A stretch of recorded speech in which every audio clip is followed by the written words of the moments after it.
What's up guys, welcome back for another deck profile. Today's is going to be on Kaguya The Immortal Princess, which is the NPR ruler you guys voted for the first NPR ruler deck profile. It's going to be a really interesting build because of my playstyle. I wanted to make it very resource management-y, I guess you could say. I didn't want to just blow my whole hand or rely on cards that give too much of kind of an attack boost, because then I figured if those cards were then answered, I'd be left with nothing. So I kind of try to make this spongy deck where you kind of just absorb all your opponent's resources and then answer to whatever's left, which isn't a problem because there's a lot of control. Kind of control in the deck, I guess you could say. It's not really heavy green or anything, but there is a kind of control aspect, and I'll kind of explain as I go because it's kind of like a subliminal control. But you guys will see as I explain. It's not so bad, trust me. For the magic stones, I run a little red, the pure stone, which I call either white or blue one, but most of the time it's white unless I see it really early in the game. One magic stone of moonlight. This is just for moon plus being able to copy light blue, which is really important. Because I only have one, I'm not too worried about seeing it turn 1, and if I did, the only card I can't use is Cheshire, because I believe I don't have any other 1-drops, so I wasn't too worried. I thought at 1 it was fine. 4 magic stone of light vapors, which is light blue, and 4 magic stone of moonshade. You guys are going to think I'm crazy because this is a lot of life I'm paying, but it kind of goes with the combo of the deck, so I'll kind of explain as I go into the resonators and the spells, so just bear with me. For the Resonators, I normally do them from low cost to high cost, but I thought because this is kind of more of a combo deck, I was gonna split them up with the actual combos themselves. So for the draw power engine of the deck, I have 4 Cheshire Cats, of course, as well as 4 Hanzos. This is what you want to be dropping early game to try to get rid of their Thunders or try to make them force block Hanzo or something like that with one of their low drop flyers, or you can fly into one of their cards that you don't want to see, like a Hunter, if they have a Hunter and something else. These are just for the draw power and just kind of early game setup. And then for mid game, it's everything else. I have 4 Eye the Pilot and 4 Little Prince as the first combo piece. This is why I run so many Moonshades, and normally you would think this is bad, but Little Prince is actually kind of like an unlimited 6/6 instead of a 2/2, because with Cheshire, since there's no physical way they can get rid of it unless they use something like a 0 or Flame King Shout, your Little Prince is just always going to be at 6/6 and it won't go down, whereas normally if they kill, like, let's say your 1-drop elf or something, it'll go down to 2/2. So it's a 2-drop 6/6, so it's already great. If you do bring it out with Eye the Pilot, it's now 1,000 if you have also a Cheshire. And you know, Eye the Pilot's actually kind of underestimated too. The rest ability is great. It doesn't hurt to just drop it as a 3-drop, and its body is as big as Guardia, so having an 8/8 really isn't that bad. Plus, like I said, you get to heal off all of the damage, and normally the only way you can avoid this is if they try to, let's say, flame Eye the Pilot and then kill Little Prince, but I'll get into why that's really hard in this deck, hard to do against this deck later on when I go into the main combo. But then I also have 3 Jayan, which of course summons one of 3 Purple Mist. This is the second combo of the deck. Once again, it's just you're trying to use cards that really absorb a lot of their resources to get rid of Eye the Pilot without having you heal. I mean, for Little Prince, without Eye the Pilot giving you the 1,000 heal, they have to get rid of Eye the Pilot first, so it kind of really shapes how they want to play the game. And if you have a really pumped up Little Prince, it kind of sucks to like them just be forced to stoning it and you heal 1,000, which is 5 uses of Magic Stone of Moonshade. So it's actually really strong. I mean, that heal is really underestimated. And then Jayan and Purple Mist is just, they would have to use so many resources to get rid of Purple Mist because they can't target it. So they're probably going to have to crash into it with a bunch of Resonators, which means they drop their Resonators, which means their hand's lower. And now they're using these Resonators to crash into your Purple Mist in hopes of killing it, which now just also gets rid of their field presence. So you just got rid of cards from their hand essentially and off their field because you're just wasting so many of their resources. And same with Jayan, they have to use something like a Carmilla or a Stoning on her, because if they use something with damage, she's just going to absorb that first amount of damage. And then there's a different part of the combo that helps that I'll get into later on. And then 3 Moonch Darts. This is my favorite 6 Age. I wanted to use 3 of it because I thought it would give me the higher chance of having 2 on the field at once to at least give another 2 counters to the first one.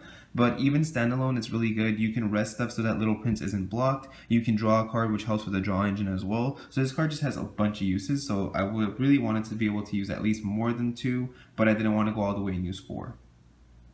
For the spells, I run 4 Thunder. I don't have any red other than the Moonshade, but I was comfortable because I ran 1 Moonlight and 4 Moonshades that technically 5 of my stones can produce red. And I don't have a lot of removal in the deck, so I did really feel like I needed something, and I thought Thunder would just be really versatile.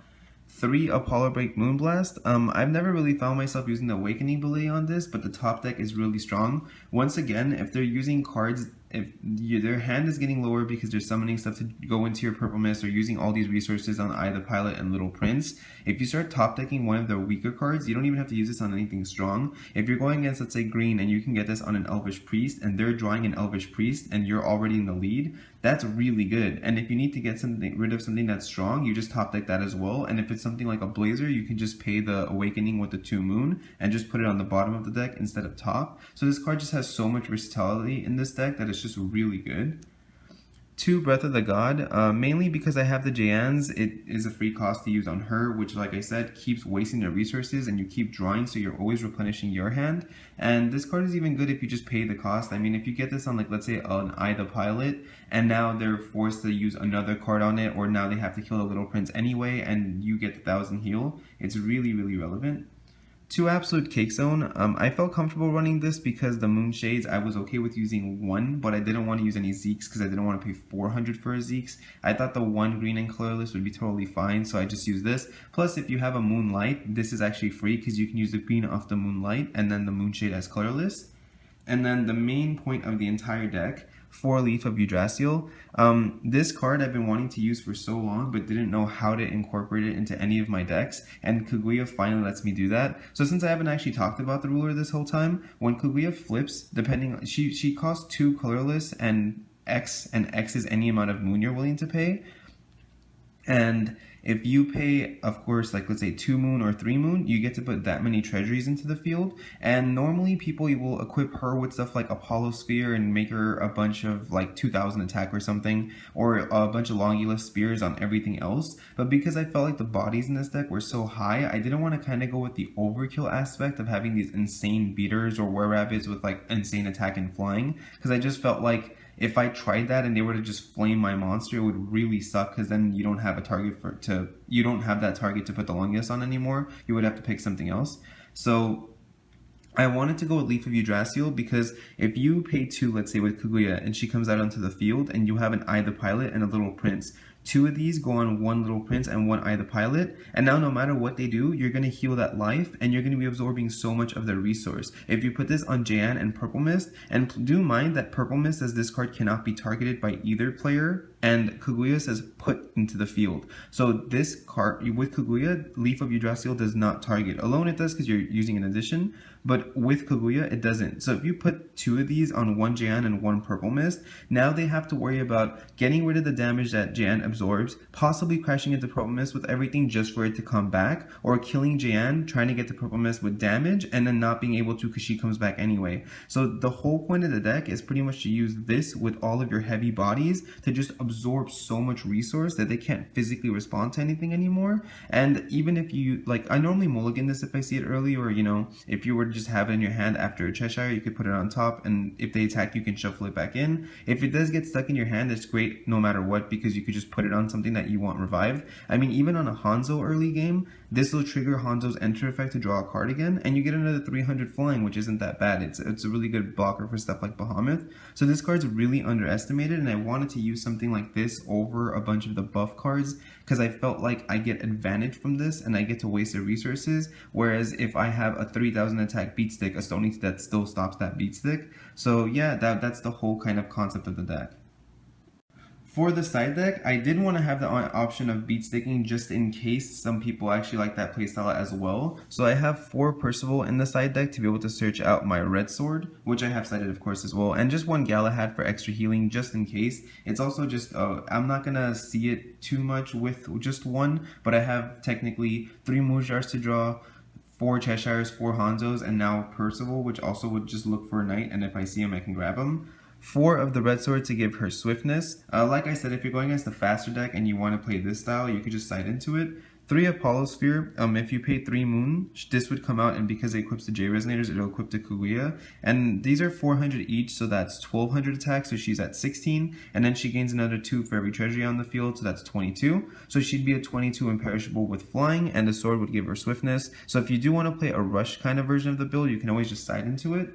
And then I had 1 Stone Bowl of Buddha, just in case you're going against white decks, you can stop them from blocking. one Robo the Fire Rat for fire decks that you can prevent damage, and one Jeweled Branch of Hora, which rests either fire or a Dark Resonator. So I still had the treasuries as an option to side into if I needed, but I like the original version of it more. These are just if you kind of want to smoke screen out and kind of confuse your opponent. If they're kind of knowing you're setting up the late game, you can switch into a rush build and then rush them down without them noticing that they now sided for the kind of grindier game and now you're rushing them down. So it works really well. So thanks for watching, guys. That was Kaguya the Immortal Princess's deck profile. If you guys want a deck list, just check out the Too Long Didn't Watch version of the deck, where I just skimmed through the deck really fast to show you guys all the cards instead of explaining every single play.